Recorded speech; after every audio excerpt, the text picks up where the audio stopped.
ನಮಸ್ಕಾರ ವೀಕ್ಷಕರೇ, welcome to icons of Indian business YouTube ಚಾನೆಲ್ಗೆ ನಿಮ್ಮೆಲ್ಲರಿಗೂ ಕೂಡ ಆತ್ಮೀಯವಾದ ಸ್ವಾಗತ.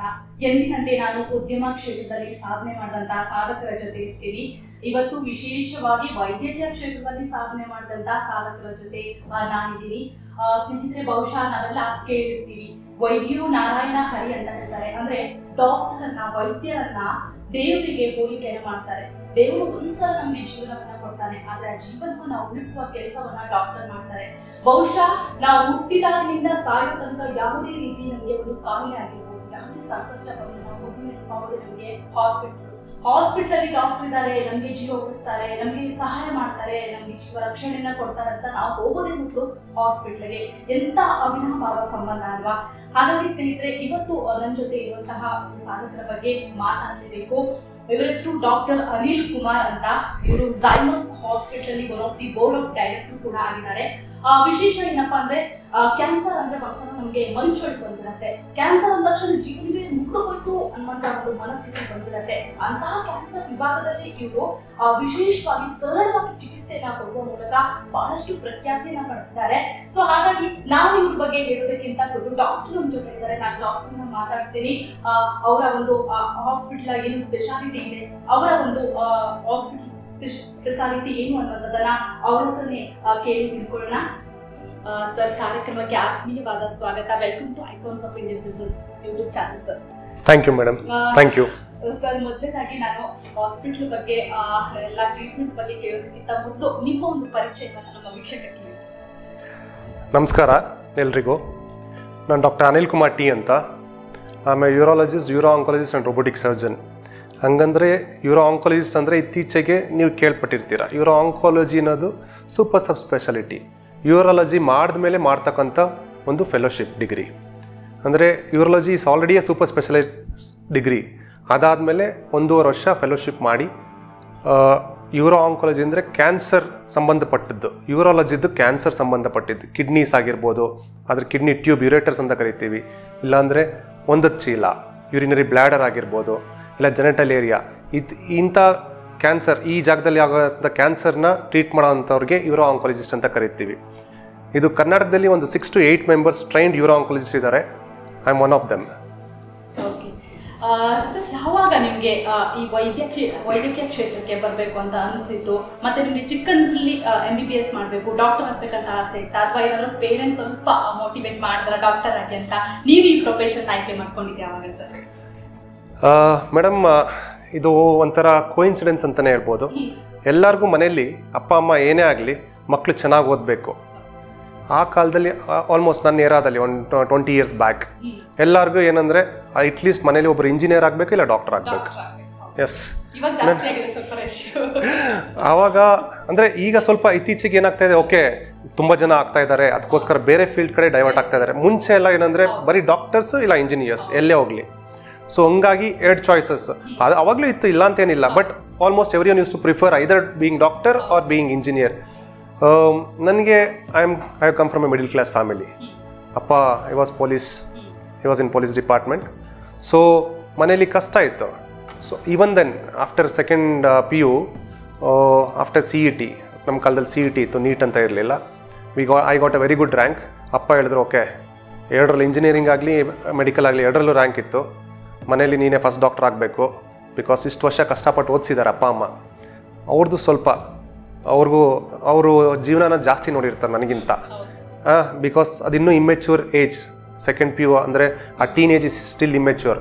ಯಾವತ್ತೂ ಅಷ್ಟೇ ಆ ಟೈಮಲ್ಲಿ ನಾವು ಡಿಸಿಷನ್ ತೊಗೊಬೋದು, ಬಟ್ ಬೇರೆಯವರು ಏನು ಹೇಳ್ತಾರೆ ಅದನ್ನ ತೊಗೊಂಡು ಎಲ್ಲನೂ ಯೋಚನೆ ಮಾಡಿ ಡಿಸಿಷನ್ ತೊಗೊಳ್ಳೋದು very important in any one's life. ಯಾಕಂದರೆ ಮೈಂಡ್ ಅಷ್ಟೊಂದು ಇಮ್ಮೆಚ್ಯೂರ್ ಆಗಿರುತ್ತೆ, ಥಿಂಕ್ ಮಾಡೋಷ್ಟು ಕೆಪಬಿಲಿಟಿ ಇರಲ್ಲ. ಸೊ ನಮ್ಮಪ್ಪ ಅಮ್ಮನ ಮಾತು ಕೇಳಿ they told, okay go to MBBS, ಕಷ್ಟ ಆದರೂ ಓದಿಸೋಣ, ನೀನು ಮುಗಿಸು, ನೀನು ಎಲ್ಲಿವರೆಗೂ ಓದ್ತೀಯೋ ಓದು, ಇಟ್ಸ್ ನಾಟ್ ಜಸ್ಟ್ MBBS, ನೀನು ಎಲ್ಲಿವರೆಗೂ ಓದ್ತೀಯೋ ನಾವು ಎಷ್ಟು ವಯಸ್ಸಾದ್ರೂ ಓದಿಸ್ತೀವಿ ಅಂತ.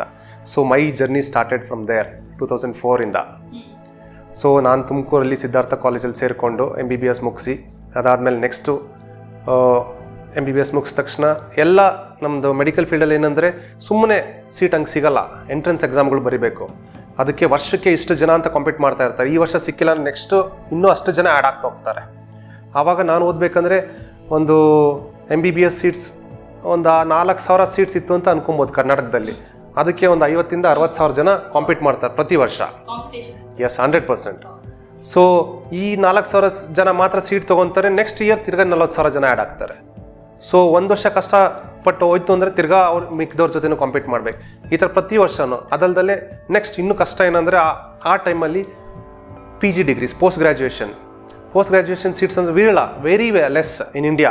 ಅವಾಗ ತುಂಬ ಅವ್ರವ್ರ ಸ್ಟೇಟಲ್ಲಿ ಅವ್ರವರೇ ಎಂಟ್ರೆನ್ಸ್ ಎಕ್ಸಾಮು, ಸಪ್ರೇಟಾಗಿ ಇನ್ಸ್ಟಿಟ್ಯೂಷನಲ್ ಎಕ್ಸಾಮ್ಸು, ಈ ಥರ ಎಲ್ಲ ಇತ್ತು. ಒಂದ್ಸಲಿ ಎಂಟ್ರೆನ್ಸ್ ಎಕ್ಸಾಮ್ ಬರೀಬೇಕಂದ್ರೆ ಇಡೀ ಆಲ್ ಓವರ್ ಇಂಡಿಯಾ ತಿರ್ಗಾಡ್ಕೊಂಡು ಬರಬೇಕಾಗಿತ್ತು. ಒಂದು ಎಕ್ಸಾಮ್ ಬರೆಯೋಕ್ಕಿಂತ ಅಟ್ಲೀಸ್ಟ್ ಒಂದು 2-3 ಲಕ್ಷ ಖರ್ಚು ಮಾಡ್ತಾಯಿದ್ವಿ ಒಂದ್ಸಲಿಗೆ, ಜಸ್ಟ್ 1 yearಗೆ. This is very basic exams, ಎಲ್ಲನೂ ಬರೀತಾ ಇರಲಿಲ್ಲ. ಇಂಥದ್ರಲ್ಲಿ ಆವಾಗ ನಾನು ಆಲ್ ಇಂಡಿಯಾ ಕೋಟಾದಲ್ಲಿ I got a seat in general surgery in Cuttack. So I went there with all apprehension. ಅಯ್ಯೋ ಮನೆ ಬಿಟ್ಟು ಹೋಗ್ತಾ ಇದ್ದೀನಿ, ಏನು ಮಾಡೋದು, ಯಾಕೆ ಕರ್ನಾಟಕದಲ್ಲಿ ಸಿಗಲಿಲ್ವಾ ಅಂತ ಅನ್ಕೊಬೋದು ನೀವು. ಇಲ್ಲ, ಕರ್ನಾಟಕದಲ್ಲೂ ಇತ್ತು. ಬಟ್ ಕರ್ನಾಟಕದಲ್ಲಿ ಆ ಟೈಮಲ್ಲಿ 1 ವರ್ಷ ಬಾಂಡ್ ಇತ್ತು. I didn't want to waste 1 year in my career. ಹಾಗಾಗಿ ಒಡಿಸಾಗೆ ಹೋದೆ. That is one of the finest institutes in India. So I train there for 3 years. ಅದು ಮುಗಿಸ್ಕೊಂಡು ಬಂದು ವಾಟ್ಸ್ ನೆಕ್ಸ್ಟ್, ಇಷ್ಟಕ್ಕೆ ಸಾಕಾ, ಇಲ್ಲೇ ನಿಲ್ಸೋಣ. ಬಟ್ ಒಂದು ಮನಸ್ಸಲ್ಲಿ ಏನು ಇಲ್ಲ, ಇನ್ನೊಂದು ಡಿಗ್ರಿ ಮಾಡೋಣ. ಸರ್ಜರಿ ಆದಮೇಲೆ ಅದು ಸಬ್ ಸ್ಪೆಷಾಲಿಟೀಸ್, ಸೂಪರ್ ಸ್ಪೆಷಾಲಿಟೀಸ್ ಬರುತ್ತೆ. ಸೊ ಈಗ ಜನರಲ್ ಸರ್ಜರಿ ಅಂದರೆ ಜನರಲ್ ಆಗಿ ಎಲ್ಲ ಸರ್ಜರೀಸ್ ಮಾಡೋದು. ಅದರಲ್ಲಿ ಯೂರಾಲಜಿ ಒಂದು ಅಂದರೆ ಕಿಡ್ನಿ ಯುರೇಟರ್, ಈಗ ಮಾತಾಡಿದ್ನಲ್ಲ ಮುಂಚೆ, ಕಿಡ್ನಿ ಯುರೇಟರ್, ಬ್ಲಾಡರ್, ಜೆನಿಟೇಲಿಯಾ, ಆ ಕಾಯಿಲೆಗೆ ಸಂಬಂಧಪಟ್ಟಿದ್ದು, ಕಿಡ್ನಿ ಕಲ್ಲಾಗಿರ್ಬೋದು, ಕಿಡ್ನಿ ಟ್ಯೂಮರ್ ಆಗಿರ್ಬೋದು, ಕಿಡ್ನಿ ಊತ ಇರ್ಬೋದು, ಇಂಥ ಟ್ರೀಟ್ಮೆಂಟ್ ಎಲ್ಲ ಯೂರಾಲಜಿಸ್ಟ್ ಮಾಡ್ತಾರೆ. ಅದೇ ಥರ ಗ್ಯಾಸ್ಟ್ರೋಎಂಟ್ರಾಲಜಿಸ್ಟು, ಕರಳು ಅದು ಇದು ಎಲ್ಲ ನೋಡುವಂಥದ್ದು gastroenterologist, liver surgeon, hepatobiliary surgeon, liver, pancreas ಅಂತ ನೋಡೋಂಥ ಸರ್ಜನ್, ಈ ಥರ ಎಲ್ಲ next super speciality. So my idea was towards urology and I was interested in urology. So 1 ವರ್ಷ ಕೂತ್ಕೊಂಡು I prepared for that and I got into CMC Vellore, the finest institute for urology in India. That's one of the thing. ಈಗಲೂ ನಾನು ಎಷ್ಟು ಹೆಮ್ಮೆ ಪಟ್ಕೊತೀನಿ ಅಂದರೆ ಹೇಳ್ಬೋದು. That is because S, ಹೆಮ್ಮೆ ಅಂದರೆ ಬರೀ ಸಂಸ್ಥೆಯಲ್ಲಿ ಓದಿದ್ಕೊಂದೇ ಅಂತ ಅಲ್ಲ. ನೆಕ್ಸ್ಟ್ ಸೂಪರ್ ಸ್ಪೆಷಾಲಿಟಿ ಮಾಡಬೇಕಂದ್ರೆ ನಿಮ್ಮದು ಪ್ರೊಫೈಲ್ ಚೆನ್ನಾಗಿ, ನಮ್ಮದು ಪ್ರೊಫೈಲ್ ಚೆನ್ನಾಗಿರ್ಬೇಕು ಫಸ್ಟೇ. MS ಅಲ್ಲಿ ನೀವು ಹೆಂಗೆ ಅಡಿಪಾಯ ಹಾಕ್ಕೊತೀರಲ್ಲ ನಿಮ್ಮ ಕೆರಿಯರ್ಗೆ, ನೆಕ್ಸ್ಟು ಅಲ್ಲಿಂದ ಪೇಪರ್ಸ್ ಮಾಡಿದಾಗಲಿ, ರಿಸರ್ಚ್ ಮಾಡಿದಾಗಲಿ, ಅಲ್ಲಿ ಎಕ್ಸಾಮ್ಸ್ ಅಲ್ಲಿ ಫೇರ್ ಮಾಡಿದಾಗಲಿ, ಇದೆಲ್ಲ they will take into consideration. Next seat ಸಿಗಬೇಕಂದ್ರೆ CMC ವೆಲ್ಲೂರಲ್ಲಿ ಜಸ್ಟ್ ನೀವು ಎಂಟ್ರೆನ್ಸ್ ಎಕ್ಸಾಮ್ ಪಾಸ್ ಮಾಡಿದ ತಕ್ಷಣ ಸೀಟ್ ಕೊಡಲ್ಲ ಅಲ್ಲಿ. ಮೇಡಮ್, CMC ವೆಲ್ಲೂರ್ ಅಂದರೆ ತಮಿಳ್ನಾಡು ವೆಲ್ಲೂರಲ್ಲಿ ಒಂದು ಮೆಡಿಕಲ್ ಕಾಲೇಜ್ ಹಾಸ್ಪಿಟಲ್ ಇದೆ. This is one of the finest institute in India. ಇದಕ್ಕೆ 110 ವರ್ಷದ ಹಿಸ್ಟ್ರಿ ಇದೆ. One of the oldest colleges in India ಅಂತಲೇ ಹೇಳ್ಬೋದು. ಸೊ ಇಲ್ಲಿ ಸಿಗೋಂಥದ್ದು ತುಂಬ ಕಷ್ಟ ಯಾರಿಗೆ ಆಗಲಿ, ಎಸ್ಪೆಷಲಿ ಆ ಟೈಮಲ್ಲಿ ನೀಟ್ ಅಂತ ಇರಲಿಲ್ಲ. ನೀಟ್ ಅಂದರೆ ಈಗ ಆಲ್ ಇಂಡಿಯಾ ಎಂಟ್ರೆನ್ಸ್ ಅಂತ ಇದೆ, ಮುಂಚೆ ನಮಗಿರಲಿಲ್ಲ. ಅಲ್ಲೇ ಹೋಗ್ಬಿಟ್ಟು ಅವ್ರು ಎಕ್ಸಾಮ್ ಬರೀಬೇಕು. ಎಕ್ಸಾಮ್ ಬರೆದ ತಕ್ಷಣ ಏನು ಸೀಟ್ ಸಿಗುತ್ತೆ ಅಂತ ಏನಿಲ್ಲ. ಅದಾದಮೇಲೆ ಇಂಟರ್ವ್ಯೂ ಇಟ್ಕೊತಾ ಇದ್ರು. ಈಗ ಒಂದು 4 ಸೀಟ್ ಇದ್ದರೆ ಒಂದು 25-30 ಜನ ಕರೆದ್ಬಿಟ್ಟು ಅದರಲ್ಲೂ ಇಂಟರ್ವ್ಯೂ ಮಾಡಿಬಿಟ್ಟು ಫಿಲ್ಟರ್ ಮಾಡ್ತಾಯಿದ್ರು. So after that interview I got on to CMC Vellore. That was my dream also.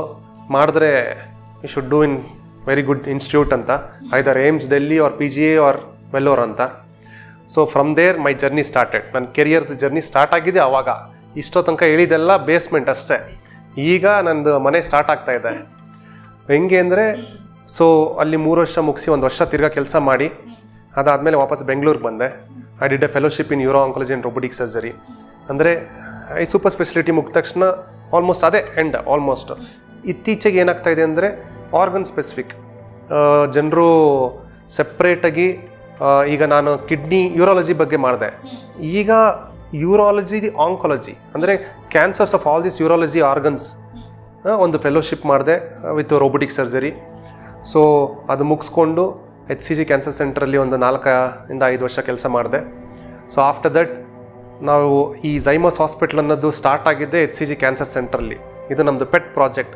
4 ಜನ ಆಂಕಾಲಜಿಸ್ಟ್ ಸೇರಿ ಸ್ಟಾರ್ಟ್ ಮಾಡಿದಂಥ ಪ್ರಾಜೆಕ್ಟು.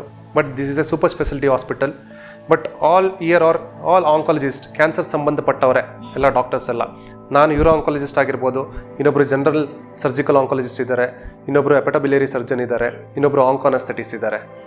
ಸೊ ಅಲ್ಲಿ HCGಲಿ ವಾಟ್ ಯೂಸ್ ಟು ಹ್ಯಾಪನ್, ಅಲ್ಲಿ ಬರ್ತಾ ಇದ್ದಂಥದ್ದೆಲ್ಲ ತುಂಬ ದುಡ್ಡಿರೋಂಥ ಪೇಷಂಟ್ಸ್. ನಿಮಗೆ ಗೊತ್ತಿರ್ಬೋದು, ಕ್ಯಾನ್ಸರ್ ಅಂದ ತಕ್ಷಣ ಬರೀ ಟ್ರೀಟ್ಮೆಂಟಿಗೆ ಇಷ್ಟೇ ಖರ್ಚಾಗುತ್ತೆ ಅಂತ ಅನ್ನೋಕ್ಕೆ ಸಾಧ್ಯನೇ ಇಲ್ಲ. ಈ ಸ್ಟಾರ್ಟ್ ಆಗೋದೇ ಓಕೆ, ಈಗ ಟ್ರೀಟ್ಮೆಂಟ್ ಸ್ಟಾರ್ಟ್ ಆಗಿದೆ, ಅದು ಎಲ್ಲಿವರೆಗೂ ಮುಗಿಯುತ್ತೆ, ಎಲ್ಲಿವರೆಗೂ ಕರ್ಕೊಂಡು ಹೋಗುತ್ತೆ ಅನ್ನೋದು ಗೊತ್ತಿಲ್ಲ. ಈಗ ಕಿದ್ವೈಲಿ ಒಂದೇ ಇನ್ಸ್ಟಿಟ್ಯೂಟ್ ಇರೋದು, ಗೌರ್ಮೆಂಟ್ ಇನ್ಸ್ಟಿಟ್ಯೂಟ್ ಕ್ಯಾನ್ಸರ್ಗೋಸ್ಕರ. ಅಲ್ಲಿ ಎಷ್ಟು ಕಷ್ಟ ಅಂದರೆ ಜನರಿಗೆ ಟ್ರೀಟ್ಮೆಂಟ್ ತೊಗೊಳ್ಳೋದು. ಪಾಪ they can't cater to that many people. ಅಂದರೆ ಈಗ ಇರೋದೇ ಒಂದು ಕ್ಯಾನ್ಸರ್ ಇನ್ಸ್ಟಿಟ್ಯೂಟು, ಬರೋ ಕರ್ನಾಟಕದಲ್ಲಿ ಇರೋರೆಲ್ಲ ಕ್ಯಾನ್ಸರ್ ಪೇಷಂಟ್ಸ್ ಬಂದರೆ that burden they can't tolerate. So ಮಿಕ್ಕಿದವರು ಈಗ ಯಾರ್ಯಾರು ಈಗ ಕಾರ್ಪೊರೇಟ್ ಹಾಸ್ಪಿಟಲ್ ಅಫೋರ್ಡ್ ಮಾಡೋಕ್ಕಾಗಲ್ಲ, ಯಾರ್ಯಾರು ಗೌರ್ಮೆಂಟ್ ಹಾಸ್ಪಿಟ್ಲಿಗೂ ಹೋಗೋಕ್ಕಾಗಲ್ಲ, but they want good care ಅಂಥವರು, ಅವರ್ motto is to take care of those people who can't afford this corporate hospital financial burden. So ಹಿಂಗಾಗಿ ಈ ಹಾಸ್ಪಿಟಲ್ ಸ್ಟಾರ್ಟ್ ಮಾಡಿದ್ದೀವಿ and we are doing very good. The same quality of surgeries, same quality of chemotherapy or any general surgeries also. Orthopaedics ಆಗಿರ್ಬೋದು, neuro surgeon ಆಗಿರ್ಬೋದು, ಎಲ್ಲರೂ ಬ್ಯಾಂಗ್ಳೂರಲ್ಲಿ best ಅಂತ ಡಾಕ್ಟರ್ಸ್ನ ಕರ್ಕೊಂಡು ಬಂದು ನಾವು ಟ್ರೀಟ್ ಮಾಡಿಸ್ತಾ ಇದ್ದೀವಿ ಪೇಷಂಟ್ಸ್, ಎಲ್ಲ ಪೇಷಂಟ್ಸ್ಗೂ. ಇಟ್ಸ್ ನಾಟ್ ದಟ್ ಯಾವುದೋ ಒಬ್ಬರು ಡಾಕ್ಟರ್ ಬರ್ತಾರೆ, ಬಿಕಾಸ್ ಇಟ್ಸ್ ಎ ಡಾಕ್ಟರ್ ಅನ್ನೋ ಹಾಸ್ಪಿಟಲ್. ಇದು ಯಾರು MBA ಪೀಪಲ್ ನಡೆಸ್ತಾ ಇಲ್ಲ, ನಾವೇ ಖುದ್ದಾಗಿ ಕೂತ್ಕೊಂಡು ನಡೆಸ್ತಾ ಇರೋ ಹಾಸ್ಪಿಟಲ್ಲು. ಇಲ್ಲಿ ಯಾರನ್ನ ಕರ್ಕೊಂಬರ್ಬೇಕು, ಪೇಷಂಟ್ಸ್ಗೆ ಯಾವ ಥರ ಟ್ರೀಟ್ಮೆಂಟ್ ಕೊಡಬೇಕಂತ ನಾವು ನೋಡ್ಕೊತೀವಿ. ಈಗ MBA ಪೀಪಲ್ ಆದರೆ ಅವ್ರಿಗೆ ಪೇಷಂಟ್ ಸ್ಟ್ರೆಚ್ ಅನ್ನೋದಿರಲ್ಲ, ಎಮೋಷನ್ ಆಸ್ಪೆಕ್ಟ್ ಅವರೆಲ್ಲ ಇರಲ್ಲ, ಬರೀ ಫೈನಾನ್ಷಿಯಲ್ ಆಸ್ಪೆಕ್ಟ್ಸ್ ನೋಡ್ತಾರೆ. ನಮ್ದು ಅದೆಲ್ಲ ಇಲ್ಲ. ಡಾಕ್ಟರ್ಸು ಆಮೇಲೆ patient bonding first and foremost important thing. Finance comes later. ಯಾಕಂದರೆ ಹಾಸ್ಪಿಟಲ್ ನಡೆಸೋಕ್ಕೆ ಫೈನಾನ್ಸ್ ಬೇಕೇ ಬೇಕು. ಹಂಗಂತ ಏನು ಅದನ್ನ ಸೆಕೆಂಡ್ರಿ ಗೋಲ್ ಫಾರ್ ಅಸ್. ಮೊದಲು patient care is very important. It's not that ಸುಮ್ಮನೆ ಟ್ರೀಟ್ಮೆಂಟ್ ಮಾಡೋದೊಂದೇ ಅಲ್ಲ. ಪೇಷಂಟ್ ಅಂದ ತಕ್ಷಣ ಎಮೋಷ್ನಲ್ ಬಾಂಡಿಂಗ್ ಒಂದಿರುತ್ತೆ ನಮಗೂ ಅವ್ರ ಮಧ್ಯೆ. ಅದನ್ನ ಆಲ್ವೇಸ್ ವಿಲ್ ಕನ್ಸಿಡರ್ ಫಸ್ಟ್. ನಾನು CMC ವೆಲ್ಲೂರಲ್ಲಿ ಮಾಡಿ ಬಂದಿರೋದ್ರಿಂದ ನನಗೆ ಹಿಂಗೆ ಹೇಳ್ಕೊಟ್ಟಿದ್ದಾರೆ ಅಂದರೆ ಪೇಷನ್ಸ್ ಅಂದರೆ ದೇವರು. ನಿನ್ನೆ ಆ ಜಾಗದಲ್ಲಿ ನಿಂತ್ಕೊಂಡು ನೋಡ್ಕೊ, ಅವಾಗ ಗೊತ್ತಾಗುತ್ತೆ. ಸೊ ಏನಕಂದರೆ ಅವರಿಂದನೇ ಕಲಿಯೋದು. ದೇವ್ರ ಥರ ಟ್ರೀಟ್ ಮಾಡಿದ್ರೆ 100% ಪೇಷಂಟು ಚೆನ್ನಾಗಾಗ್ತಾರೆ. You will excel in your career. That's how it is. Doctor, ಇನ್ನು ಕೇಳ್ಪಟ್ವಿ ಈ ಒಂದು ವಿಭಾಗದಲ್ಲಿ, ಕ್ಯಾನ್ಸರ್ ವಿಭಾಗದಲ್ಲಿ ಸರಳವಾದಂಥ ಟ್ರೀಟ್ಮೆಂಟನ್ನು ಚಿಕಿತ್ಸೆನ ಕೊಡ್ತಾರೆ ಅಂತ ಕೇಳಿದ್ವಿ. ಸೊ ಇದ್ರ ಬಗ್ಗೆ ಹೇಳೋದಾದ್ರೆ ಆ ಚಿಕಿತ್ಸೆ ಬಗ್ಗೆ ಮೇಡಮ್, ಸರಳ ಟ್ರೀಟ್ಮೆಂಟ್ಗಿಂತ ಹಿಂಗನ್ಬೋದು ಕ್ರಿಯೇಟಿಂಗ್ ಅವೇರ್ನೆಸ್.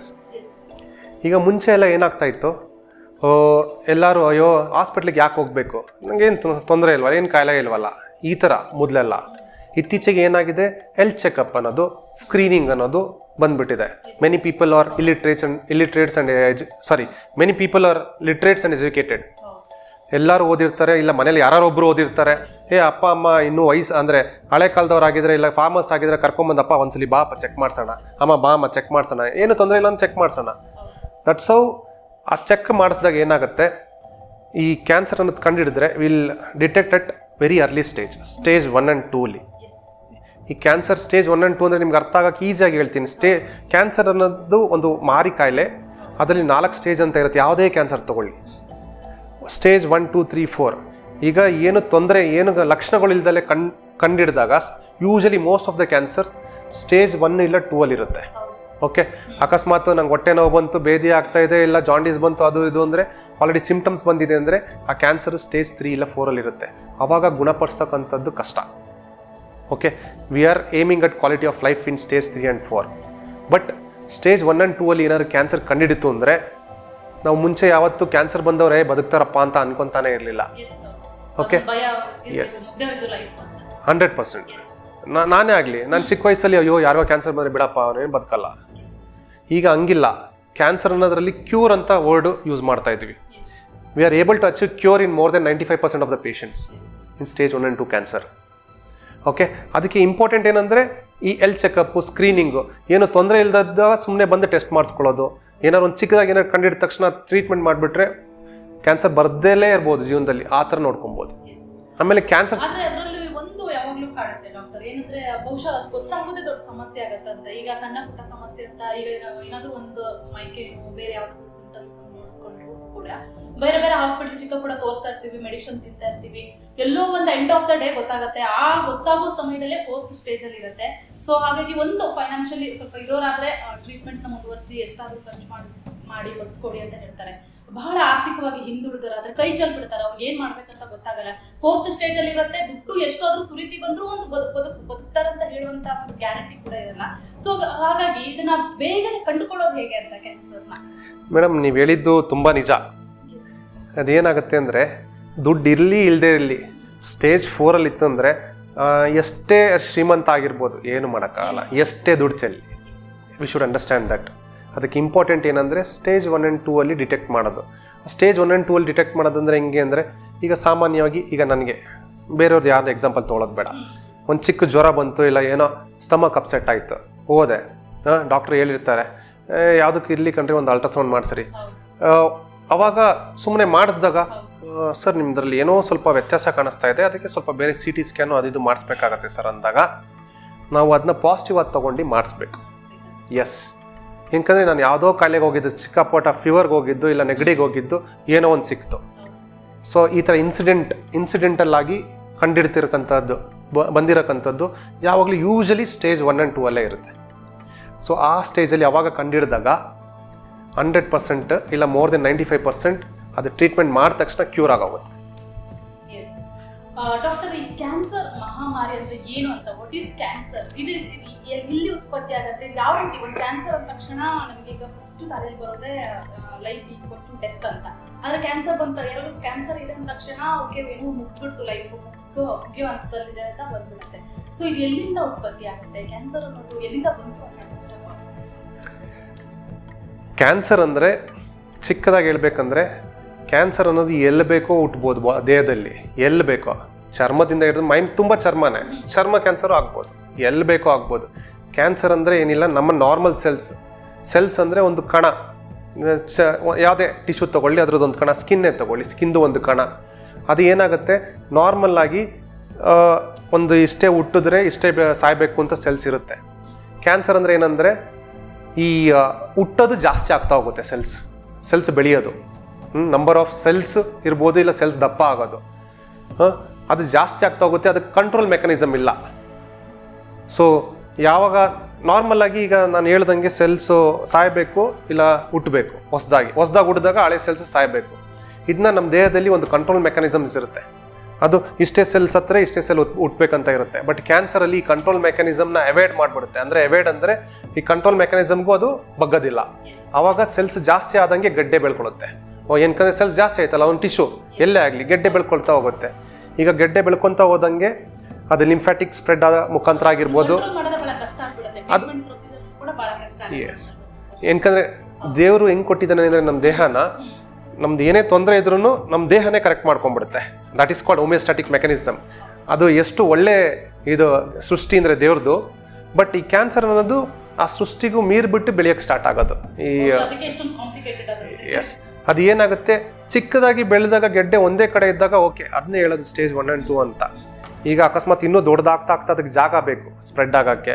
ರಕ್ತನಾಳ ಮುಖಾಂತರ ಆಗಿರ್ಬೋದು, ಲಿಂಫ್ಯಾಟಿಕ್ ಸ್ಪ್ರೆಡ್ ಮುಖಾಂತರ ಆಗಿರ್ಬೋದು, ಇಲ್ಲ ಸರೌಂಡಿಂಗ್ ಟಿಶ್ಯೂಸ್ ಇಲ್ಲ ಆರ್ಗನ್, ಅಂದರೆ ಸುತ್ತಮುತ್ತ ಇರೋ ಆರ್ಗನ್ ಅದಕ್ಕೆ ಅಂಟ್ಕೊಂಡ್ಬಿಡ್ಬೋದು ಕ್ಯಾನ್ಸರು.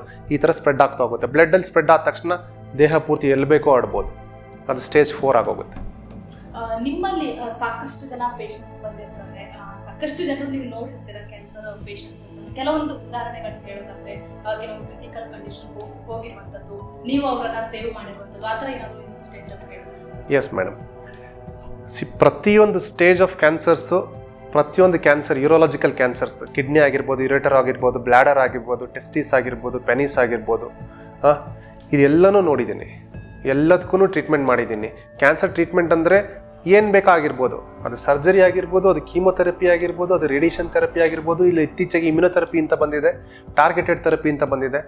ಟೆಕ್ನಾಲಜಿ ಎಷ್ಟು ಮುಂದುವರೆದಿದೆ ಅಂದರೆ ಎಲ್ಲನೂ ಇನ್ಕ್ಲೂಡ್ ಮಾಡ್ತೀವಿ. ಯೂಶಲಿ ಕ್ಯಾನ್ಸರ್ ಅಂದ ತಕ್ಷಣ ಎಲ್ಲ ಟ್ರೀಟ್ಮೆಂಟು ಯಾವ ಪೇಷಂಟ್ಸ್ಗೆ ಯಾವ ಟ್ರೀಟ್ಮೆಂಟ್ ಕೊಡಬೇಕನ್ನ ಡಿಸೈಡ್ ಮಾಡ್ತೀವಿ. ಇಷ್ಟು ಟ್ರೀಟ್ಮೆಂಟ್ಸ್ ಇದೆ ಕ್ಯಾನ್ಸರ್ಗೆ.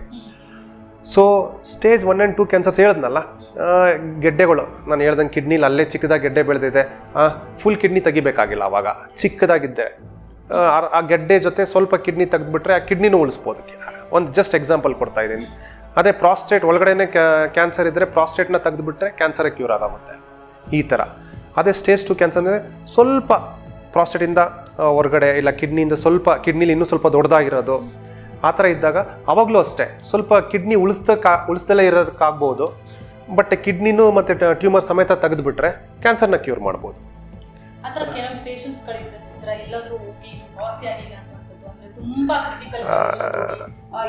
ಎಸ್, ಒಂದೆರಡು ಎಕ್ಸಾಂಪಲ್ ಕೊಡಬೇಕು ಅಂತ ಅನ್ಕೊಂಡಿದ್ದೀನಿ. ಜಸ್ಟ್ ಒಂದು 30 year old ಯಂಗ್ ಮೇಲ್, ಯೂಶಲಿ ಏನ್ಕೋ ಸರ್ ಶಿಸ್ಟ್ನ ಅಂದರೆ ಟೆಸ್ಟಿಕ್ಯುಲರ್ ಪೇಯ್ನು, ಇಲ್ಲ ಸರ್ ಎಲ್ಲೇನೋ ನರ ನುಡ್ಕೊಂಡಿದೆ ಅಂತ ಮುಂಚೆನೆ ಹೊರಗಡೆ ಹೋಗಿ ತೋರಿಸ್ಕೊಂಡಿದ್ದಾರೆ. ಅವ್ರಿಗೆ ಬೇರೆ ಏನು ಸಿಂಪ್ಟಮ್ಸ್ ಇರಲಿಲ್ಲ, ಇಲ್ಲ ತೊಂದರೆಗಳಿರಲಿಲ್ಲ. ಅದಕ್ಕೆ ಟೆಸ್ಟ್ ಮಾಡೋಕ್ಕೆ ಸ್ಟಾರ್ಟ್ ಮಾಡಿದಾಗ ಅವ್ರಿಗೆ ಹೊಟ್ಟೆಯಲ್ಲಿ ಒಂದು 16 centimeter ಗೆಡ್ಡೆ ಲೆಫ್ಟ್ ಸೈಡಲ್ಲಿ. ಅದು ಕಿಡ್ನಿ ಎಲ್ಲ ಆವರಿಸ್ಕೊಂಡ್ಬಿಟ್ಟಿತ್ತು, ಆಮೇಲೆ ಸುತ್ತಮುತ್ತ ಆರ್ಗನ್ಸ್ ಎಲ್ಲ ಆವರಿಸ್ಕೊಂಡ್ಬಿಟ್ಟಿತ್ತು. ಅಂಥವರು ಬ್ಯಾಂಗ್ಳೂರಲ್ಲಿ ಬರೋ ದೊಡ್ಡ ಕ್ಯಾನ್ಸರ್ ಹಾಸ್ಪಿಟ್ಲ್ ಎಲ್ಲ ಸುತ್ತಾಡ್ಕೊಂಡು ಹೋಗಿ ಕೊನೆಗೆ ನಮ್ಮ ಹತ್ರ ಬಂದಿದ್ರು. ಓಕೆ, ಇವ್ರಿಗೆ ಒಂದು ಶಸ್ತ್ರಚಿಕಿತ್ಸೆ, ಅದು ಬಯಾಪ್ಸಿ ಎಲ್ಲ ಯೂಶಲಿ ಮಾಡಿಬಿಟ್ಟು ಏನು ಅಂತ ತಿಳ್ಕೊಂಡಿದ್ವಿ. ಶಸ್ತ್ರಚಿಕಿತ್ಸೆ ಸರ್ಜರಿ ಮುಖಾಂತರನೇ ಅದೇನಂದರೆ ಆ ಕ್ಯಾನ್ಸರ್ ಲೋಕಲಿ ಇನ್ವೇಸಿವ್ ಕ್ಯಾನ್ಸರ್ ಅಂತ, ಅಂದರೆ ದೂರ ಎಲ್ಲೂ ಸ್ಪ್ರೆಡ್ ಆಗಲ್ಲ, ಬಟ್ ಲೋಕಲ್ ಅಂದರೆ ಸುತ್ತಮುತ್ತನೇ ಸ್ಪ್ರೆಡ್ ಆಗೋವಂಥದ್ದು. ಅಷ್ಟು ದೊಡ್ಡ ಕ್ಯಾನ್ಸರ್ ಆಗ್ಬೇಕಂದ್ರೆ ತುಂಬ ವರ್ಷದಿಂದ ಇದನ್ನೇ ಹೇಳಿದ್ದು ನಾನು. ಅವ್ರೇನು ಟೆಸ್ಟ್ ಮಾಡಿಸಿರಲ್ಲ ಮುಂಚೆ. ಯಾಕೆ ಸರ್ ನನಗೇನು ಅವಶ್ಯಕತೆ ಬಿದ್ದಿಲ್ಲ, ಅದಕ್ಕೆ ಡಾಕ್ಟರ್ ಹತ್ರ ಹೋಗಲಿಲ್ಲ, ಅದಕ್ಕೆ ಏನು ಸ್ಕ್ಯಾನು ಮಾಡಿಸಿಲ್ಲ ಇದುವರೆಗೂ. ಇದೇ ಥರ ಆಗೋದು. ಸೊ ಅಂಥವ್ರಿಗೆ ಒಂದು ಟೀಮ್ ಆಗಿ, ಏನಕಂದರೆ ಅದು ಪ್ಯಾಂಕ್ರಿಯಾಸು ಮತ್ತು ಸುಪೀರಿಯರ್ ಮಿಸೆಂಟ್ರಿಕ್ ಲಿಂಫ್ ಆರ್ಟ್ರಿ ಅಂತ ಕರಿತೀವಿ, ಅಂದರೆ ಈ ಫುಡ್ ಪೈಪ್ಗೆ ಸಪ್ಲೈ ಮಾಡೋವಂಥ ರಕ್ತನಾಳ ಫುಲ್ಲು, ಅದನ್ನೂ ಆವರಿಸ್ಕೊಂಡ್ಬಿಟ್ಟಿತ್ತ ಕ್ಯಾನ್ಸರು. ಅದಕ್ಕೆ ನಮ್ಮ ಗ್ಯಾಸ್ಟ್ರೆಂಟಾಲಜಿಸ್ಟ್ ಹೆಲ್ಪ್ ತೊಗೊಂಡು ಈ ಕ್ಯಾನ್ಸರ್ನ ಕಿಡ್ನಿ ಮುಖಾಂತರ ತೆಗ್ದಿದ್ದೀವಿ. ಆ ಕ್ಯಾನ್ಸರು ಸ್ವಲ್ಪ ಆ ಕ್ಯಾನ್ಸರು ರಕ್ತನಾಳ ಒಳಗಡೆನೂ ಹೋಗಿತ್ತು, ರೀನಲ್ ವೇನ್ ಅಂತ ಅದರೊಳಗಡೆ ಹೋಗಿತ್ತು, ಅದು ಸಮೇತನೂ ತೆಗ್ದಿದ್ದೀವಿ.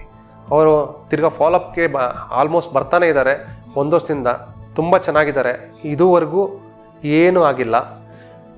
ಮೋಸ್ಟ್ಲಿ ಇಂಥ ಕೇಸಸಲ್ಲಿ ಈ ಥರ ಕ್ಲೀನಾಗಿ ಸರ್ಜರಿ ಮಾಡಿದ್ರೆ ಕ್ಯಾನ್ಸರ್ ಬರ್ದಲ್ಲೇ ಇರ್ಬೋದು ಜೀವನದಲ್ಲಿ.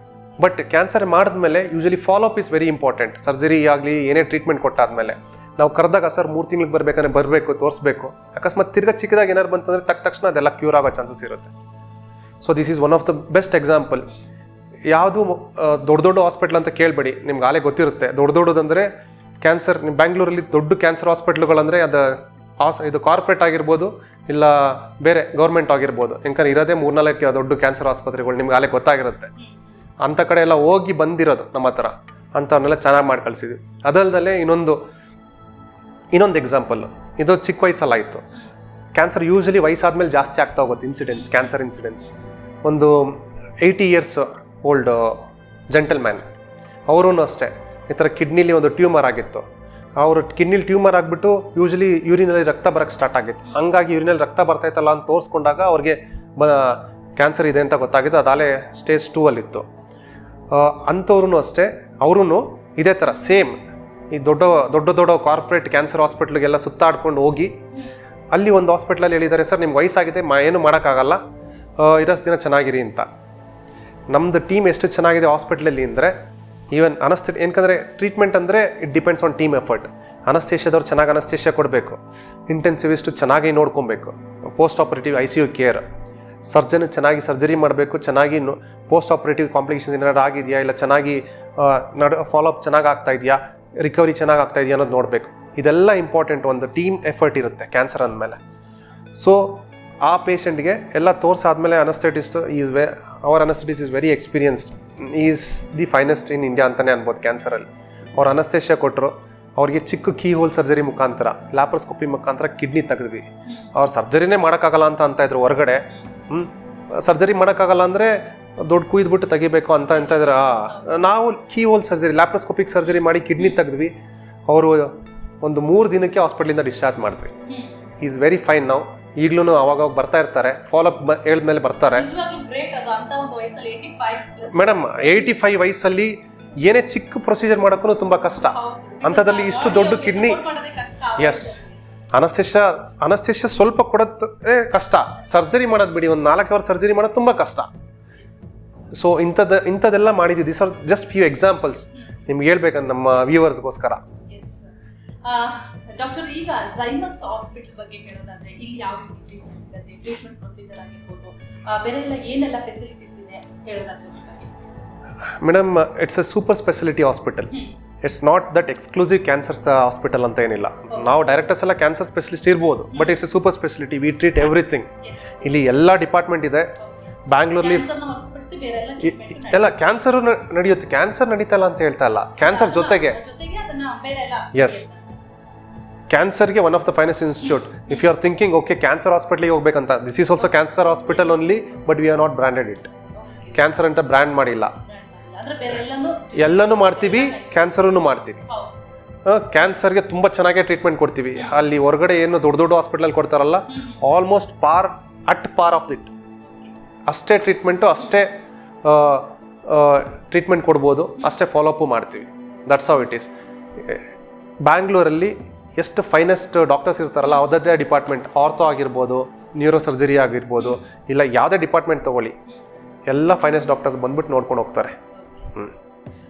ಈಗ ಕ್ಯಾನ್ಸರ್ ಬಂದಂಥ ಸಂದರ್ಭದಲ್ಲಿ ಆ ಪೇಷಂಟ್ಸ್ಗೆ ಏನು ಫಿಸಿಕಲ್ ಟ್ರೀಟ್ಮೆಂಟ್ ಜೊತೆ ಮಾನಸಿಕವಾಗಿ ಕೂಡ ಮಾನಸಿಕ ಟ್ರೀಟ್ಮೆಂಟ್ ಬಹಳ ಮುಖ್ಯ ಆಗುತ್ತೆ. ಸೊ ನಿಮ್ಮ ಹಾಸ್ಪಿಟಲಲ್ಲಿ ಯಾವ ರೀತಿ ಟೇಕ್ ಮಾಡ್ತೀರಾ ಅದ್ರ ಬಗ್ಗೆ? ಮೇಡಮ್, ನಾನು ಇದುವರೆಗೂ ನಾನು ಸರ್ಜಿಕಲ್ ಟ್ರೀಟ್ಮೆಂಟ್ ಬಗ್ಗೆ ಮಾತಾಡಿದೆ. ಜಸ್ಟ್ ಕ್ಯಾನ್ಸರ್ ಪೇಷಂಟ್ ಅಂದರೆ ಬಸ್ ಸುಮ್ಮನೆ ಟ್ರೀಟ್ ಮಾಡಿ ಕಳಿಸೋದಲ್ಲ. Preparing them for their long term follow up and ಅವ್ರ ಮನಸ್ಥೈರ್ಯ ಕಾನ್ಫಿಡೆನ್ಸ್ ಇಂಪ್ರೂವ್ ಮಾಡಬೇಕು. ಬಂದ ತಕ್ಷಣ ಪೇಷಂಟು ಅವ್ರ ಅಟೆಂಡರ್ ಜೊತೆ ಕೂತ್ಕೊಂಡು ಏನಾಗಿದೆ, ಇದಕ್ಕೆ ಏನು ಟ್ರೀಟ್ಮೆಂಟ್ ಮಾಡಿದ್ರೆ ಒಳ್ಳೆಯದು, ಯಾವ ಸ್ಟೇಜಲ್ಲಿದೆ, ಇದೆಲ್ಲ ಕೌನ್ಸಿಲಿಂಗ್ ಮಾಡಬೇಕು. Counselling is very much important. Confidence instil ಮಾಡೋಕ್ಕೆ ಟ್ರೈ ಮಾಡಬೇಕು ನಾವು ಅವ್ರಿಗೆ. ಸರ್ ಏನಾಗಲ್ಲ ಸರ್, ಎಲ್ಲರಿಗೂ ಆಗುತ್ತೆ ಸರ್, ಟ್ರೀಟ್ಮೆಂಟ್ ಮಾಡಿಸ್ಕೊಳ್ಳಿ, ಸರಿ ಆಗುತ್ತೆ, ಓಕೆ, ಬಟ್ ಅಸಡ್ಡೆ ಮಾಡಬೇಡಿ, ಡಿಲೇ ಮಾಡಬೇಡಿ. This are the important things patient should know. ಆ ಥರ ಅಂದಾಗ ಇಫ್ ಪೇಷಂಟ್ಸ್ ಆರ್ ಅಕ್ಸೆಪ್ಟಿವ್, ಎಷ್ಟೊಂದು ಜನಕ್ಕೆ ನೀವು ಹೇಳ್ದಂಗೆ ಮುಂಚೆನೇ ಹೇಳಿದ್ರಿ, ಅಯ್ಯೋ ಕ್ಯಾನ್ಸರ್ ಬಂದ ತಕ್ಷಣ ಲೈಫೇ ಮುಗೀತು. ಆ ಥರ ಏನೂ ಇಲ್ಲ. ಈವನ್ ಸ್ಟೇಜ್ 4 ಕ್ಯಾನ್ಸರ್ ಆದ್ರೂ ಒಳ್ಳೆ ಟ್ರೀಟ್ಮೆಂಟ್ ಇದೆ ಇತ್ತೀಚೆಗೆ. ನಾನು ಆವಾಗಲೇ ಹೇಳಿದೆ, ಸ್ಟೇಜ್ 3-4 ಕ್ಯಾನ್ಸರ್ ಆದರೆ ಆಲ್ರೆಡಿ ಸ್ಪ್ರೆಡ್ ಆಗಿರುತ್ತೆ, ಅದಕ್ಕೆ ಕ್ಯೂರ್ ರೇಟ್ಸ್ ಅನ್ನೋದಿರಲ್ಲ ಅಷ್ಟೇ. ಇತ್ತೀಚೆಗೆ ಅದ್ರ ಬಗ್ಗೆ ಅವೇರ್ನೆಸ್ ಕೂಡ ತುಂಬಾ ನಡೆಸ್ತಾ ಇದ್ದಾರೆ. ಕ್ಯಾನ್ಸರ್ ಬಂದ್ರೆ ಭಯ ಪಡೋದು ಬೇಡ, ಎಲ್ಲ ರೀತಿಯ ಒಂದು ಫೆಸಿಲಿಟೀಸ್ ಇದೆ, ಇವಾಗ ನಾವು ಡೆವಲಪ್ ಆಗ್ತಾ ಇದೀವಿ ಅಂತ ಮಾತನ್ನು ಕೂಡ ಹೇಳ್ತಾರೆ. ಸೊ ಎಲ್ಲೋ ಒಂದ್ ಕಡೆ ಜನರು ಕೂಡ ಕ್ಯಾನ್ಸರ್ ಬಂತು ಅಂದ ತಕ್ಷಣ ತುಂಬಾ ಹೆದರ್ಕೊಂಡಿದ್ದೆ ಸರಿಯೋಕ್ಕಿಂತ ಒಂದು ಪ್ರಯತ್ನವನ್ನ ಮಾಡಿ ಉತ್ತಮ ಟ್ರೀಟ್ಮೆಂಟ್ ಅನ್ನು ಒಳ್ಳೆ ಹಾಸ್ಪಿಟಲ್ ಪಡ್ಕೊಳ್ಬಹುದು. 100%. ಇವ್ರು ಹೇಳ್ದಂಗೆ ಕ್ಯಾನ್ಸರ್ ಬಂದ ತಕ್ಷಣ ಅದು ಸ್ಟೇಜಸ್ ಎಲ್ಲ ಬಿಟ್ಬಿಡಿ. ಕ್ಯಾನ್ಸರ್ ಬಂದ ತಕ್ಷಣ ಬಂದು ತೋರಿಸ್ಕೊಳ್ಳೋದು ಇಂಪಾರ್ಟೆಂಟ್. ಬಿಡು ವಯಸ್ಸಾಯಿತು. ಈಗ ತಾನೇ ಒಂದು ಸ್ಟೋರಿ ಹೇಳಿದೆ, 85 ಇಯರ್ಸ್ ಓಲ್ಡ್ ಜೆಂಟಲ್ಮೆನ್ದು. ವಯಸ್ಸೆಲ್ಲ ಮುಖ್ಯ, ಅವ್ರು ಎಷ್ಟು ಫಿಟ್ ಆಗಿದ್ದಾರೆ, ನಾವು ಎಷ್ಟು ವರ್ಷ ಬದುಕ್ತೀವಿ, ಬದುಕೋ ವರ್ಷ ಚೆನ್ನಾಗಿರಬೇಕು. ನರಳಿ ಪ್ರಾಣ ಹೋಗ್ಬಾರ್ದು. This is very important in any one's life. ನಾನೇ ಆಗಲಿ 60 ವರ್ಷ ಬದುಕ್ತೀನಪ್ಪ, ಚೆನ್ನಾಗಿ ಬದುಕಬೇಕು. ಅದು 60 ವರ್ಷ ನರಳಿ ಬದುಕೋದಲ್ಲಿ ಏನು ಪಾಯಿಂಟ್ ಇಲ್ಲ. ಸೊ ಅದಕ್ಕೋಸ್ಕರ ಆ ಕ್ವಾಲಿಟಿ ಆಫ್ ಲೈಫ್ ಅನ್ನೋದು ತುಂಬ ಇಂಪಾರ್ಟೆಂಟ್. ಅದನ್ನ ಚೆನ್ನಾಗಿರ್ಬೇಕಂದ್ರೆ ಟ್ರೀಟ್ಮೆಂಟ್ ಕರೆಕ್ಟಾಗಿ ಆಗಬೇಕು, ಒಳ್ಳೆ ಟ್ರೀಟ್ಮೆಂಟು ಆಗಬೇಕು. ಈಗ ಡಾಕ್ಟರ್, ನಮ್ಮ ತಲೆಯಲ್ಲಿ ಒಂದಿರುತ್ತೆ, ಕ್ಯಾನ್ಸರ್ ಬಂದಂತ ಸಂದರ್ಭದಲ್ಲಿ ಅದರ ಒಂದು ಟ್ರೀಟ್ಮೆಂಟ್ ಅನ್ನ ನೋಡಕ್ ಹೋದ್ರೆ ನಮ್ ಭಾವನೆ ನಮ್ಗೆಲ್ಲ ಗೊತ್ತಿರೋ ಹಾಗೆ, ನೋಡಿರೋ ಹಾಗೆ ಫುಲ್ ಕೆಲವರಿಗೆ ಹೇರ್ ಫಾಲ್ ಆಗಿರುವಂತದ್ದು, ಏನೋ ಮೆಡಿಷನ್ ಆಗಿರ್ಬೋದು, ಅದು ಹೇಳ್ತಾರೆ ತುಂಬಾ ನರ್ಕ, ಟ್ರೀಟ್ಮೆಂಟ್ ತಗೊಳ್ಳೋದೇ ನರ್ಕ, ನಾವು ನಮ್ಮ ಬಾಡಿ ಅನ್ನೋದಕ್ಕೆ ಸ್ಪಂದನೆ ಮಾಡೋದು ತುಂಬಾ ಕಷ್ಟ, ಆ ಹೋರಾಟ ಮಾಡಿ ಈಚೆ ಬರೋದು ಬಹಳ ಸವಾಲು ಅಂತಾರೆ ಸರ್. ಅದು ಟ್ರೀಟ್ಮೆಂಟ್ ಬಗ್ಗೆ ಅದು ಯಾವ ರೀತಿ ಇರುತ್ತೆ ಪ್ರೊಸೀಜರ್? ಎಸ್ ಮೇಡಮ್, ನೀವು ಹೇಳಿದ್ದೆಲ್ಲ ಸ್ವಲ್ಪ ಇದೆ. These are side effects of treatment. ಕೀಮೊಥೆರಪಿಲಿ ಈ ಥರ ಆಗೋ ಚಾನ್ಸಸ್ ಇರುತ್ತೆ. ಬಟ್ ಮುಂಚಿನ ಥರ ಕೀಮೊಥೆರಪಿ ಅಷ್ಟೊಂದು ಪೇನ್ಫುಲ್ ಅಲ್ಲ, ಅಷ್ಟೊಂದು ಸೈಡ್ ಎಫೆಕ್ಟ್ಸ್ ಎಲ್ಲ ಇಲ್ಲ ಇತ್ತೀಚೆಗೆ. ನೋವೆಲ್ ಮಾಲಿಕ್ಯೂಲ್ಸ್, ಹೊಸ ಮಾಲಿಕ್ಯೂಲ್ಸ್ ಆಗಿರ್ಬೋದು, ಇಮ್ಯುನೊಥೆರಪಿ ಆಗಿರ್ಬೋದು. ಈ ಕೀಮೊಥೆರಪಿಗೆ ನೆಕ್ಸ್ಟ್ ಜನ್ರೇಷನ್ ಥರ ಇಮ್ಯುನೊಥೆರಪಿ ಅಂತ ಬಂದೆ, ಇಲ್ಲ ಟಾರ್ಗೆಟೆಡ್ ಥೆರಪಿ ಅಂತ ಬಂದಿದೆ. ಕ್ಯಾನ್ಸರ್ನ ಹುಡುಕಿ ಹೊಡೆಯುವಂಥ ಡ್ರಗ್ಸ್, ಮೆಡಿಸಿನ್ಸ್, ಇದೆಲ್ಲ ಆಲ್ರೆಡಿ ಟೆಕ್ನಾಲಜಿ ಎಷ್ಟು ಇಂಪ್ರೂವ್ ಆಗಿದೆ ಅಂದರೆ ಆಲ್ರೆಡಿ ಮಾರ್ಕೆಟಲ್ಲಿದೆ. We are already trying on patients and patients are also becoming well. So ನೀವು ಹೇಳಿದ್ರಲ್ಲ, ಈ ಹೇರ್ ಫಾಲು, ನ್ಯೂರೋಪತಿ, ಇಲ್ಲ ಬೇರೆ ಏನೇ ಸೈಡ್ ಎಫೆಕ್ಟ್ಸ್ ಆಗಿರಲಿ, ಇದೆಲ್ಲ ಸ್ವಲ್ಪ ಕಡಿಮೆ ಆಗೋಗಿದೆ ಮುಂಚೆಗಿಂತ. ಆಮೇಲೆ ಯಾವುದೇ ಆಗಲಿ, as we keep improving the field, ಅದು ಹೆಂಗೆ ತಡಿಬೇಕು, ಈ ಥರ ಸೈಡ್ ಎಫೆಕ್ಟ್ಸ್ನ ಏನು ಕೊಡಬೇಕು, ಏನು ಮಾಡಿದ್ರೆ ಕಡಿಮೆ ಆಗುತ್ತೆ, ಇದೆಲ್ಲ ಆಲೇ ನಾವು ಕರಗತ ಮಾಡ್ಕೊಂಡ್ಬಿಟ್ಟಿದ್ದೀವಿ. ಸೊ ಹಂಗಾಗಿ ಈ ಸೈಡ್ ಎಫೆಕ್ಟ್ಸ್ ಅನ್ನೋದು ಸ್ವಲ್ಪ ತುಂಬಾ ಕಡಿಮೆ ಆಗೋಗಿದೆ. ಆಮೇಲೆ ಪೇಷಂಟ್ಸ್ ಮುಂಚೆ ಎಲ್ಲ ನೀವು ಹೇಳಿದ್ರಿ ಬಾಡಿ ಸ್ಪಂದಿಸೋದಿಲ್ಲ, ನೀವು ಕೀಮೊಥೆರಪಿಗೆ ಸ್ಪಂದಿಸೋದಿಲ್ಲ. ಇತ್ತೀಚೆಗೆ ಎಷ್ಟು ಚೆನ್ನಾಗಿ ಟಾಲರೇಟ್ ಮಾಡ್ತಾರೆ ಅಂದರೆ ಕೀಮೊಥೆರಪಿನ, ಸರ್ ಕೊಟ್ಟಿದ್ದೇ ಗೊತ್ತಾಗಿಲ್ಲ ಸರ್. ಈ ಥರ ಪೇಷಂಟ್ಸ್ ಮುಂಚೆ ಎಲ್ಲ ಅಡ್ಮಿಟ್ ಮಾಡ್ಕೊಂಡು, ಅಯ್ಯೋ ಕೀಮೊಥೆರಪಿ ಕೊಟ್ಟ ತಕ್ಷಣ ಅವನು ಏನೋ ಆಗೋಯ್ತಪ್ಪ, ಹಿಂಗೆ ಡೇ ಕೇರ್ ಬೇಸಿಸಲ್ಲಿ ಬೆಳಿಗ್ಗೆ ಬರೋದು, ಕೀಮೊಥೆರಪಿ ತಗೊಳ್ಳೋದು, ಹೋಗೋದು, ಇಷ್ಟು ಈಸಿ. ಎಸ್, ಅದಾದ್ರೆ ಬಹುಶಃ ಇನ್ನೂ ಹೆಚ್ಚಿನ ರೀತಿಯಲ್ಲಾದ್ರೆ ಬಹಳ ಹೆಲ್ಪ್ ಆಗುತ್ತೆ ನಮ್ಮ ದೇಶದಲ್ಲಿ ಅಂತ. ಇನ್ನೊಂದು ಡಾಕ್ಟರ್ ನಾನು ಕೇಳಬೇಕು, ಯಾಕೆ ನಮ್ಮ ಒಂದು ದೇಶದಲ್ಲಿ ಕ್ಯಾನ್ಸರ್ ಟ್ರೀಟ್ಮೆಂಟ್ ಹಾಸ್ಪಿಟಲ್ಗಳು ಕಡಿಮೆ ಇದೆ? ಯಾಕೆ ಕ್ಯಾನ್ಸರ್ ಟ್ರೀಟ್ಮೆಂಟ್ ಅಷ್ಟು ಕಾಂಪ್ಲಿಕೇಟೆಡ್ ಅನಿಸ್ತಾ ಇದೆ ನಿಮ್ಮ ಪ್ರಕಾರ ಹೇಳೋದಾದ್ರೆ? ಮೇಡಮ್, ಈಗ ಇಲ್ಲಿ ಕ್ಯಾನ್ಸರ್ ಬಂದ ತಕ್ಷಣ ತುಂಬಾ ಜನ ನೋಡಿದ್ದೀವಿ, ಎಲ್ಲ ವಿದೇಶಕ್ಕೆ ಹಾಕ್ಬಿಡ್ತಾರೆ, ವಿದೇಶಕ್ಕೆ ಹೋಗ್ಬಿಡ್ತಾರೆ, ಅಲ್ಲಿ ಟ್ರೀಟ್ಮೆಂಟ್ ತಗೊಳ್ಳಿ ಅಂತ ಹೇಳ್ತಾರೆ. ಸಾಕಷ್ಟು ಜನರು ನಾವು ನೋಡಿದ್ದೀವಿ. ಎಷ್ಟು ಜನ ವಿದೇಶದಲ್ಲಿ ಟ್ರೀಟ್ಮೆಂಟ್ ತೆಗೆದುಕೊಂಡು ಬಂದಂತ ಸಂದರ್ಭದಲ್ಲಿ ಕೂಡ ಉಳಿದಿದ್ದನ್ನು ಬದುಕಿಲ್ಲ ಅವರು, ಅಂದ್ರೆ ಅಂತ ಒಂದು ಕೇಸಸ್ ಅನ್ನು ನೋಡಿದೀವಿ. ಸೊ ಹಾಗಾಗಿ ಯಾಕೆ ಸರ್ ಇಂಡಿಯಾದಲ್ಲಿ ಒಂದು ಕೊರತೆ ಇದೆ ಅಂತ? ಮೇಡಮ್, ಜಸ್ಟ್ ಟೋಲ್ಡ್, ಈ ಹೊರಗಡೆಗೆ ಹೋಗಿ ಟ್ರೀಟ್ಮೆಂಟ್ ತೊಗೊತಾರೆ. ಫಸ್ಟ್ ಅಲ್ಲಿಂದಾನೇ ಸ್ಟಾರ್ಟ್ ಮಾಡ್ತೀನಿ. ಹೊರಗಡೆಗೆ ಹೋಗಿ ಟ್ರೀಟ್ಮೆಂಟ್ ತೊಗೊಳೋದು ಯಾರು? ನಾರ್ಮಲ್ ಕಾಮನ್ ಮ್ಯಾನ್ ಯಾರು ಹೋಗಲ್ಲ. Whatever you are told is all stars, film stars, super stars, cricketers, financially well off, business man, tycoons, ಇವರೇ ಹೋಗೋದು. ಬಟ್ ಅಲ್ಲಿ ಯಾರ ಹತ್ರ ಹೋಗಿ ತೊಗೊತಾರೆ ಅಂತ ಅಂದ್ಕೊಂಡಿದ್ದಾರೆ ಟ್ರೀಟ್ಮೆಂಟು? ಇಂಡಿಯನ್ಸ್ ಕೈಲೇ ತೊಗೊಳೋದಲ್ಲಿ. ವರ್ಲ್ಡಲ್ಲಿ ಇಡೀ ಲಾರ್ಜೆಸ್ಟ್ ಡಾಕ್ಟರ್ ಕಮ್ಯುನಿಟಿ ಕೊಟ್ಟಿರೋದೇ ಇಂಡಿಯಾದಿಂದ. US ಆಗಿರ್ಬೋದು, UK ಆಗಿರ್ಬೋದು, ಎಲ್ಲೇ ಆಗಿರ್ಬೋದು, ಎಲ್ಲ ಫೇಮಸ್ ಡಾಕ್ಟರ್ಸ್ ಅಲ್ಲಿ ಇರೋರೆಲ್ಲ ಇಂಡಿಯನ್ಸೇ. ಇಲ್ಲಿ ನಮ್ಮ ಗೌರ್ಮೆಂಟ್ ಇಟ್ಕೊಳಕ್ ಆಗ್ತಾ ಇಲ್ಲ ಅಷ್ಟೇ ಡಾಕ್ಟರ್ಸ್ನ, ಅಂಥವ್ರನ್ನೆಲ್ಲ ಹೊರಗಡೆ ಬಿಟ್ಕೊಡ್ತಾ ಇದ್ದಾರೆ. ಸೊ ಇಲ್ಲೇ ಯಾಕಾದ್ರೂ ಆತರ ಒಂದು ಕಾಯಿಲೆ ಬಂದು ಸ್ಥಿತಿಗತಿ ಏನಪ್ಪ, ಬಡವರ್ಗ ಕಾಯಿಲೆ ಬಂದ್ಬಿಟ್ರೆ ಆತರ ಒಂದು ಮನಸ್ಥಿತಿ ಬಂದ್ಬಿಡತ್ತೆ. ಸೊ ಅದಕ್ಕೋಸ್ಕರ ನಾನು ಈ ಕ್ವೆಶ್ಚನ್ ನಿಮ್ಗೆ ಕೇಳಿದೆ. ಇಲ್ಲ, ನೀವ್ ಹೇಳಿದ್ದು ನಿಜನೇ. ಬಟ್ ಅಲ್ಲಿಗೆ ಹೋಗಿ ತಗೊಂತಾರೆ ಅಂದ ತಕ್ಷಣ ನಮ್ಮ ಇಂಡಿಯಾದಲ್ಲಿ ಫೆಸಿಲಿಟಿ ಇಲ್ಲ ಅಂತ ಅಲ್ಲ. We to have the same technology, we to have the same facility. Nowadays ಏನಾಗ್ಬಿಟ್ಟಿದೆ, ನಮ್ದು ಮೆಡಿಕಲ್ ಟ್ರೀಟ್ಮೆಂಟ್ ಅನ್ನೋದು ತುಂಬ cheap compared to other countries, just example UK or US ತೊಗೊಂಡ್ರೆ ಅಲ್ಲಿ ನಮ್ಮದ್ರಲ್ಲಿ ಒಂದು 10 ರೂಪಾಯಿ ಖರ್ಚು ಮಾಡಿದ್ರೆ ಟ್ರೀಟ್ಮೆಂಟ್ಗೆ, ಅಲ್ಲಿ 1000 ರೂಪಾಯಿ ಖರ್ಚು ಮಾಡ್ಬೇಕು madam. It's more than 1:100 ratio ಟ್ರೀಟ್ಮೆಂಟ್ಗೆ. ಆಮೇಲೆ ಒಂದು ಸೂಪರ್ ಸ್ಪೆಷಲಿಸ್ಟ್ ಅಪಾಯಿಂಟ್ಮೆಂಟ್ ಸಿಗಬೇಕಂದ್ರೆ US ಅಲ್ಲಿ 6 ತಿಂಗಳುಗಟ್ಟಲೆ ಕಾಯ್ಬೇಕು ಮೇಡಮ್. ಇಲ್ಲಿ ಒಂದು ರೋಡ್ಗೆ ಹೋಗಿ ಎಂಟ್ರಿ ಆಗಿಬಿಟ್ರೆ ಸಾಕು, ಯೂರಾಲಜಿಸ್ಟ್ಗೆ ಸಿಕ್ಬಿಡ್ತಾರೆ. ಜಸ್ಟ್ ಎಕ್ಸಾಂಪಲ್ ಕೊಡ್ತಾ ಇದ್ದೀನಿ. ಸರ್ ನಾನು ಬರಬೇಕು ಸರ್, ಟ್ರೀಟ್ಮೆಂಟ್ ಮಾಡ್ಬೇಕು, ಆಯ್ತಪ್ಪ ಬಾಪ ಅರ್ಧ ಗಂಟೆಲಿ ಅಪಾಯಿಂಟ್ಮೆಂಟ್ ಸಿಗೋದಂಗೆ, 6 ತಿಂಗಳಲ್ಲಿ ಅಪಾಯಿಂಟ್ಮೆಂಟ್ ಸಿಗೋದಂಗೆ. That's what the medical field is in India. ಆಮೇಲೆ ಇಲ್ಲಿನ ಡಾಕ್ಟರ್ಸ್ ಅಷ್ಟೇ they are full potential to treat any diseases, any cancers. Just mindset ಅಷ್ಟೇ ಪೇಷಂಟ್ಗೆ. ನೆನ್ನೆ ಒಂದು ಮಹೇಂದ್ರ ಅವ್ರದ್ದು ಇಂಟರ್ವ್ಯೂ ನೋಡ್ತಾ ಇದ್ದೆ, ಮಹೇಂದ್ರ ಕಂಪ್ನಿ ಓನರ್ದು, ಅವರ CEO.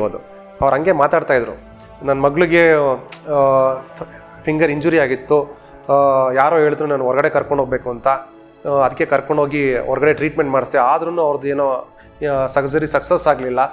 ಅಲ್ಲಿದ್ದು ಡಾಕ್ಟ್ರ್ ನನಗೆ ಹೇಳಿದ್ರು, ಸರ್ ನಿಮ್ಮ ಕಂಟ್ರಿಲೇ ಇದ್ದಾರಲ್ಲ ಸರ್, ನಿಮ್ಮ ದೇಶದಲ್ಲೇ ಇದ್ದಾರಲ್ಲ ಡಾಕ್ಟ್ರ್, ತುಂಬ ಚೆನ್ನಾಗಿರೋ ಡಾಕ್ಟ್ರ್, ಇಲ್ಲಿಗೆ ಯಾಕೆ ಬಂದಿದ್ದೀರಿ ಅಂತ ವಾಪಸ್ ಕರ್ಕೊಂಬಂದು ಆ ಡಾಕ್ಟ್ರ್ ಕೈಲಿ ಟ್ರೀಟ್ಮೆಂಟ್ ಮಾಡಿಸಿದ್ರಂತೆ.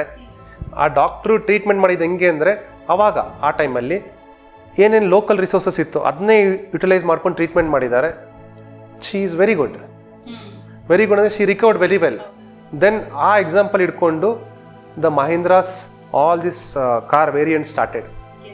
ಲೋಕಲ್ದು ಏನೇನು ಇದೆಯಲ್ಲ ಫೆಸಿಲಿಟೀಸ್ ತೊಗೊಂಡು ಸ್ಟಾರ್ಟ್ ಮಾಡಿರೋಂಥದ್ದು ಎಲ್ಲ ಯಾವುದು ಹೊರಗಡೆಯಿಂದ ಮಾಡಬಾರ್ದು. ಆ ಜಸ್ಟ್ ಒಂದು solutions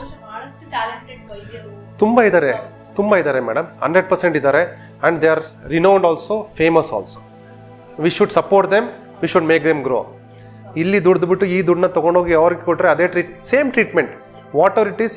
ಟ್ರೀಟ್ಮೆಂಟಲ್ಲಿ we follow internationally followed guidelines. ನಾನೇನು ಫಾಲೋ ಮಾಡ್ತೀನಿ ಅದನ್ನೇ UK ಹೋಗಲಿ US ಅಲ್ಲಿ ಹೋಗಲಿ ಅದೇ ಗೈಡ್ಲೈನ್ಸ್ ಫಾಲೋ ಮಾಡೋದು, ಏನು ಸಪ್ರೇಟಾಗಿ ಏನು ಫಾಲೋ ಮಾಡಲ್ಲ. The same thing. ಯಾಕಂದರೆ ಇದೊಂದು ಸ್ಟ್ಯಾಂಡರ್ಡೈಸ್ ಮಾಡಿಬಿಟ್ಟಿದ್ದೀವಿ. ಇದು ಅವನ ಇಂಡಿವಿಜುವಲ್ ಪ್ರಾಕ್ಟೀಸ್ ಅಲ್ಲ. ಇಟ್ಸ್ ಅಂದರೆ ನಾನು ಏನು ಫಾಲೋ ಮಾಡ್ತೀನಿ ಅವರು ಅದೇ ಫಾಲೋ ಮಾಡ್ತಾರೆ. The treatment of the same if you go anywhere also. Doctor, ನಿಮ್ಮ ಒಂದು ವೃತ್ತಿ ಬದುಕಿನಲ್ಲಿ ಎಷ್ಟು ವರ್ಷ ಏನು ಡಾಕ್ಟರ್ ಪ್ರೊಫೆಷನಲ್ ಇದ್ದೀರಾ? ನಿಮಗೆ ತುಂಬ ಸವಾಲು ಅನಿಸುತ್ತೆ, ಚಾಲೆಂಜಿಂಗ್ ಅನ್ಸಂತ ಇನ್ಸಿಡೆಂಟ್ ಯಾವುದಾದ್ರೂ ಇದೆಯಂತ ಪ್ರೊಫೆಷನಲ್ ಆಗಿ, ಪರ್ಸ್ನಲ್ ಲೈಫಲ್ಲಿ ಆಗಲಿ? ಮೇಡಮ್, ನಾನು ಮುಂಚೆ ಜನರಲ್ ಸರ್ಜರಿ ಮಾಡಬೇಕಂದ್ರೆ ರೀಸೆಂಟ್ಲಿ ಬಿಕಾಸ್ ಐ ಬಿಕಮ್ ಏನಂತ ಹೇಳ್ಬೋದು, ನೀವೇನು ಬೇಜಾರು ಮಾಡ್ಕೊಂಡ್ರೂ ಪರವಾಗಿಲ್ಲ, ಈ ಸಫರಿಂಗ್ಸ್ ನೋಡಿ ಕಲ್ ಹೃದಯ ಅನ್ನೋದು ಆಗ್ಬಿಟ್ಟಿದೆ. ಮುಂಚೆ ಅಂದರೆ ಇನ್ನು ಆವಾಗ ತಾನೇ ಆ ಫೀಲ್ಡಲ್ಲಿ ಕಂಡುಬಿಡ್ತಾ ಇದೆ ಅಂತ ಬಹುಶಃ. ಆವಾಗ ನನಗೆ ಏನು ಅನಿಸ್ತಾಯಿತ್ತು, ಈಗಲೂ ಅಷ್ಟೇ ಸೇಮ್ ಮೋಟೋ, ಯಾರಾದರೂ young patient male or female ಬಂದರೆ ಅದು ಯಾವುದೇ ಕಾರಣಕ್ಕಾಗಲಿ ಉಳಿಸ್ಕೊಬೇಕು ಅವ್ರನ್ನ. Because they are asset to the country. ಅವರಿಂದ ಕಂಟ್ರಿ ಬೆಳೆಯುತ್ತೆ, ಅವ್ರು ತುಂಬ ವರ್ಷ ಬದುಕಬೇಕು. ಇನ್ನು ಅವ್ರನ್ನ ಎಷ್ಟೇ ಕಾರಣ ಆಗಲಿ, ದುಡ್ಡಿಲ್ಲ ಅಂದ್ರೆ ಬದುಸ್ಕೊಬೇಕು, ದುಡ್ಡಿದ್ರೆ ಬದುಸ್ಕೊಬೇಕು. This should be the first motto. ಹಂಗಂತ ಅನ್ಲಿ ಸರ್ ಏನು ಬರೀ ಎಂಗೇಜ್ನೇ ಬದುಕಿಸ್ಬೇಕು, ಓಲ್ಡ್ ಏಜ್. ಮೇಡಮ್, ಅವ್ರೂ ಇಷ್ಟು ವರ್ಷ ಕಷ್ಟಪಟ್ಟಿರ್ತಾರೆ, ಅವ್ರನ್ನ ಬದುಕಿಸ್ಕೊಬೇಕು. That's how it is. And ಬದುಸ್ಕೊಳ್ಳೋದು ಒಂದೇ ಅಲ್ಲ, ಅವ್ರ ಮುಖದಲ್ಲಿ ಒಂದ್ಸಲಿ ನಗು ನೋಡಿದ್ರೆ, ಡಾಕ್ಟ್ರೇ ಎಲ್ಲ ಚೆನ್ನಾಗಿದೆ ಅಂತ ಒಂದು ಖುಷಿ ವಾಪಸ್ ಬಂದು ಹೇಳಿದ್ರೆ ಸಾಕು. ಅಲ್ಲಾಗೋವಂಥ ಸಂತೋಷ ಅದೆಷ್ಟು ಕೋಟಿ ಕೊಟ್ರೂ ಆಗಲ್ಲ.